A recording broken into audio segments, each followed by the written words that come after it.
Uma das personagens-chave do filme é um monge da Opus Dei que tenta a todo custo evitar a revelação do segredo sobre a linhagem sanguínea de Jesus Cristo. Desde que o livro foi lançado, que a Opus Dei o acusa de embuste, afirmando que se trata de uma obra de ficção e que não há qualquer semelhança com a realidade das coisas. Tradicionalmente uma organização muito reservada, quase secreta, a Opus Dei decidiu, nos últimos meses, acionar uma intensa, mas polida, ação de abertura aos meios de comunicação. A reportagem que apresentamos de seguida revela um pouco desta organização em Portugal e quem são e como pensam os seus fiéis.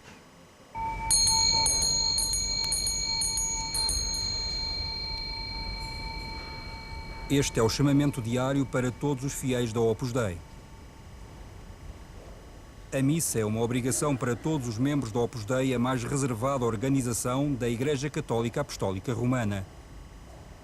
Nos últimos 3 anos, as acusações tornadas públicas neste livro têm causado grande agitação em torno da Opus Dei. Já vendeu 45 milhões de exemplares em todo o mundo e a Opus Dei vai agora responder ao livro pela primeira vez. Por detrás deste portão vivem alguns dos membros mais importantes da Opus Dei. O responsável máximo é o padre José Rafael, tem 47 anos e é engenheiro civil, formado pela Universidade de Coimbra com média de 16 valores. José Rafael abandonou a sua profissão para se ordenar sacerdote da Opus Dei e dedica agora toda a sua vida à obra de Deus. Leu o Código da Vinci e descobriu-lhe uma virtude. Se alguns cristãos que vivem a sua fé de uma maneira adormecida e que, portanto, com esse livro ficaram com a sua fé em Cristo, isso se calhar é algo positivo, porque há de ajudá-los a perceber-se que não podem viver a sua fé a meias. Não podem ter só uma fé para ir à missa, às vezes nem sequer vão à missa ao domingo, mas para ir à missa aos funerais e aos casamentos.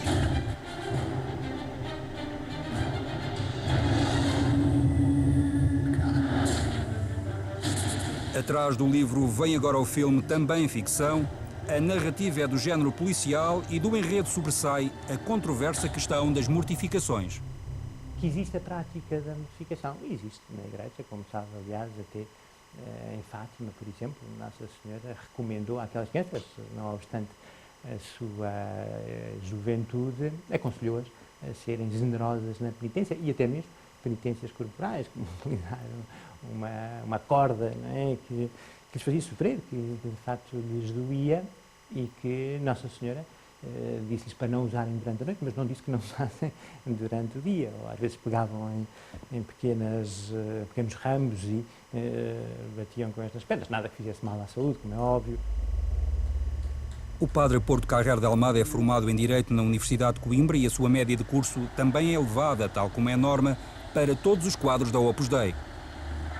Deixou a advocacia, agora é conselheiro espiritual da Opus Dei e aconselha prudência nas mortificações.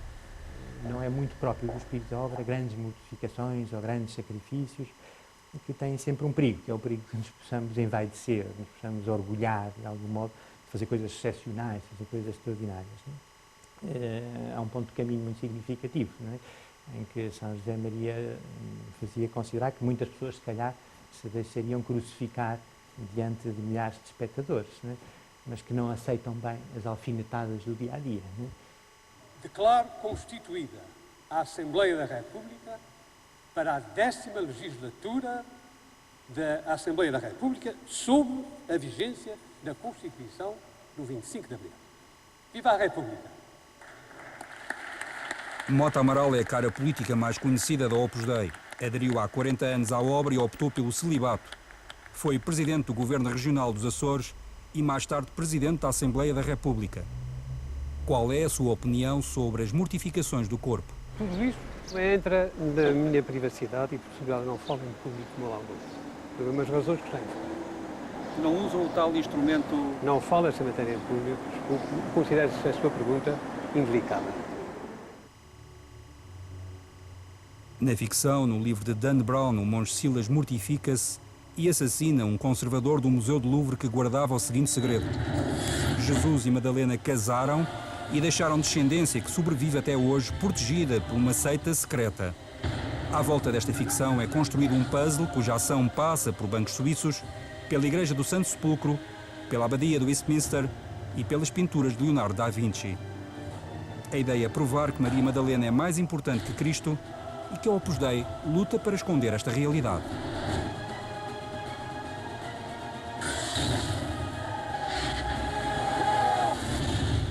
Tenía 26 años, la gracia de Dios y buen humor y nada más. Y tenía que hacer el Opus Dei.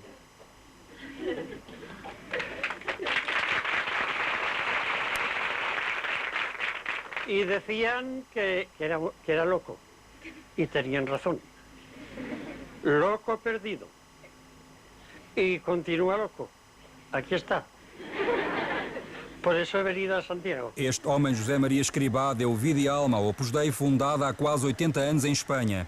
Hoje é um santo, foi canonizado em 2002 pelo Papa João Paulo II.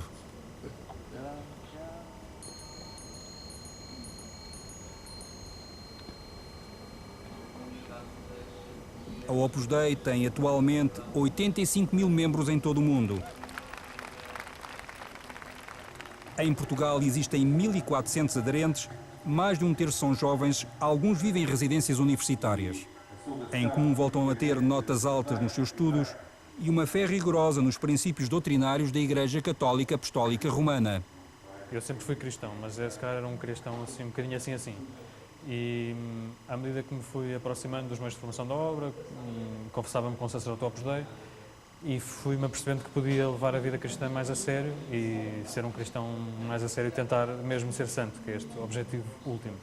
Eu na altura namorava e eu sou numerário, portanto eu não vou casar, vivo o celibato e portanto foi um passo que foi de facto difícil mudar um pouco o modo como a minha vida estava a decorrer nessa altura. Chegou ao pé da sua namorada e disse o quê? Quer dizer, ela também sabia que eu rezava, sabia que eu frequentava as minhas formação da obra. O que lhe disse é que, de facto, via que Deus queria para mim outro caminho e que eu ia seguir.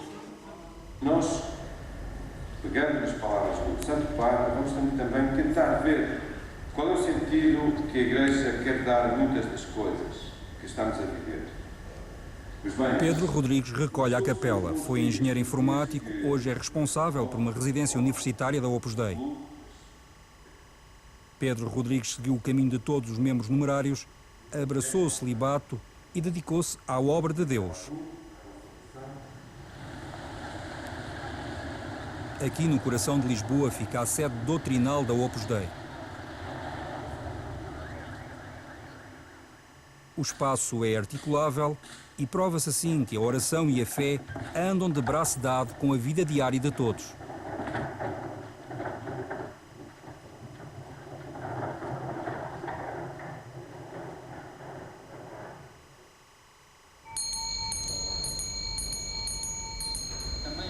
A capela já está agora transformada numa sala ampla para uma sessão reservada à importância do celibato na Igreja Católica. Sei que o que vos vou dizer levantará uma grande dúvida na vossa consciência e no vosso modo de entender o significado do corpo.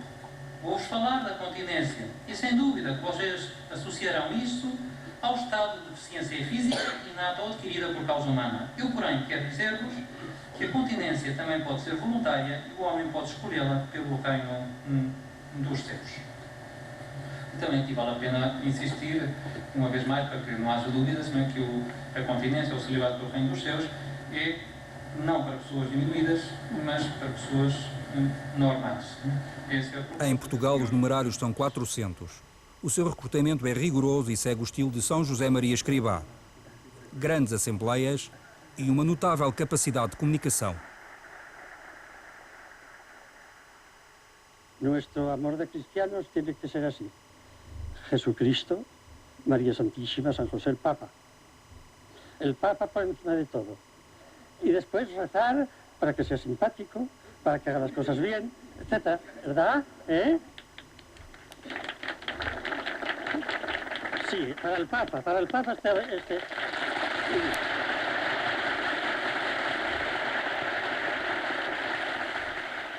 O incondicional apoio aos papas granjeou poder e influência para a Opus Dei dentro da Igreja Católica. A obra tornou-se numa prelatura pessoal sem território, ou seja, tem um bispo que comanda um exército de fiéis obedientes em 174 países de todo o mundo. Os 85 mil membros da Opus Dei dependem dos bispos das dioceses como um qualquer católico, mas agrupam sobretudo em redor do bispo da obra para todas as questões apostólicas onde são necessários grandes meios financeiros. Cada um dá aquilo que achar por bem dar. Portanto, não há o chamado dízimo. Há sim uma contribuição, cada um dá de acordo com as suas capacidades. Por exemplo, um supernumerário dará aquilo das suas próprias renúncias. Nunca irá prejudicar a família. Nunca. Mas será que os membros da Opus Dei estão sujeitos a outras expressões? Absolutamente nada. Nem ninguém as admitiria, quer dizer. O princípio absoluto que se vive no Opus Dei é de integral respeito pela liberdade de cada um, e os dirigentes do Opus Dei têm apenas uma missão no campo espiritual, têm de respeitar em absoluto a liberdade dos membros da obra. Seria uma violação gravíssima do espírito da obra, das linhas mestres estabelecidas pelo fundador, e levaria também à revolta dos membros da obra, que de forma alguma podem aceitar que quem quer que seja lhes dê indicações sobre a matéria da sua profissão, do seu compromisso político.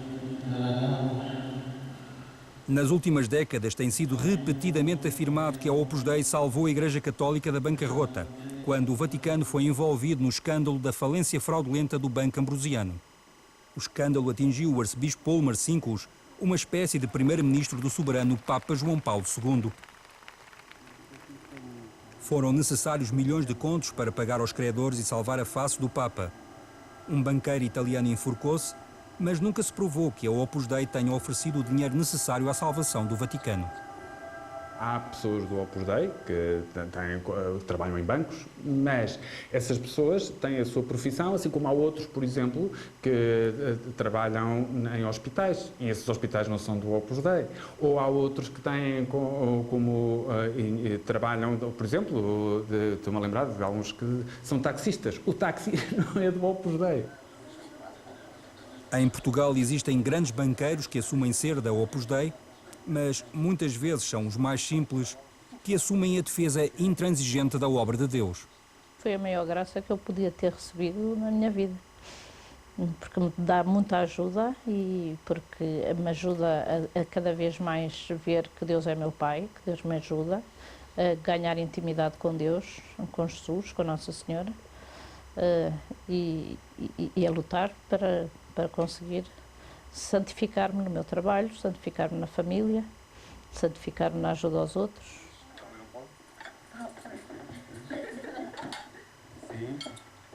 Isabel Barbosa é professora e tem uma casa cheia de filhos, todos a caminho ou já em cursos superiores. Há 11 anos perdeu o marido, o filho mais novo tinha então 2 anos e o mais velho 19, e ficou sozinha. Não queria os meus filhos sozinha, eu queria os meus filhos com Deus, com o meu marido que está lá em cima e que me ajudou, que sempre que eu precisava falava com ele interiormente, e com a ajuda da minha família, que também é muito grande. Felizes os convidados para a ceia do Senhor, eis o Cordeiro de Deus, que tira o pecado do mundo.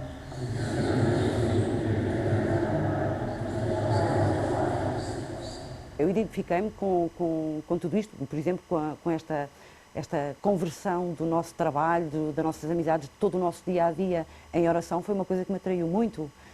Identifiquei-me com aquele espírito, o poder santificar toda a minha vida. Benedita Santiago Neves é advogada, solteira e aprova a separação entre homens e mulheres na formação espiritual da obra por causa da sua natureza específica. Os meios de formação são separados porque faz parte do carisma, e há coisas que são ditas para as mulheres e outras ditas para os homens, somos diferentes. Embora não haja distinção, a verdade é que o homem e a mulher são diferentes, são...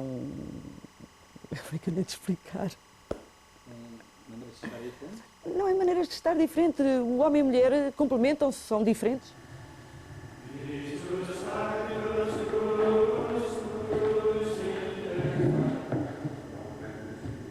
Estes jovens rezam no oratório da sua residência universitária.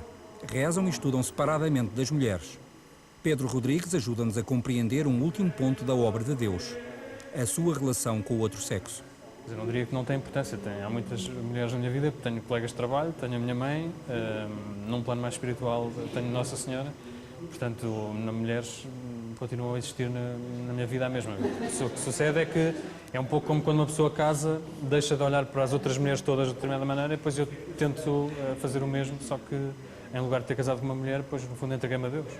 E, portanto, tenho que manter uma certa guarda do meu coração em relação às outras mulheres, mas não é um dizer que não, é mais um dizer que sim a Deus.